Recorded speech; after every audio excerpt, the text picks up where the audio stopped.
A 26-year-old man has been arrested for allegedly kidnapping a 13-year-old boy and taking him across the country. It's a disturbing story when you get into the details that we're not going to dive into here on this program. It's a family program. But it's even more disturbing when you find out that this entire process took place in front of everyone's eyes on social media. Reporting on this is the courageous journalist Andy No. His write up is at the Post Millennial, and you can follow everything he does at andy-no.com, spelled NGO. Andy, thank you for reporting on this, and thank you for joining us tonight. My pleasure. Thank you. Well, again, like I said, without getting too graphic, what exactly are the big picture details of this crime? So, on the 27th of December, the Layton Police Department, that is in Utah, issued a press release and a photo of a suspect that they said had abducted a missing child. A statewide Amber Alert was issued on the 27th of December for the child. The next day, the child and the suspect were arrested over 800 miles away in Nebraska. And the suspect is still currently being held in jail in Nebraska pending extradition to Utah. Okay.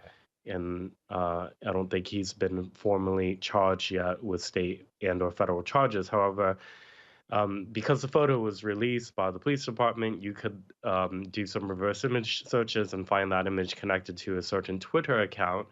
When you go in there, you could see interactions allegedly between him and the alleged social media account of the child. Now, the posts from the child are restricted from public view. However, you can see what the adult suspect allegedly wrote, which are very graphic sexual messages that were done Yeah. out in the public. So you could actually see the process of grooming playing out days before the alleged abduction happening right on Twitter. Yeah. The And suspect, yeah. Andy, you use the term grooming, and we're told by the thought police and speech police that you can't use the term grooming, that in some way it's homophobic. But I've looked at your reporting, I've looked at the details here. This looks like grooming. This looks like an adult gay male who is attempting to entice a young child into sexual behavior. There's no other way to put it. That's grooming, is it not?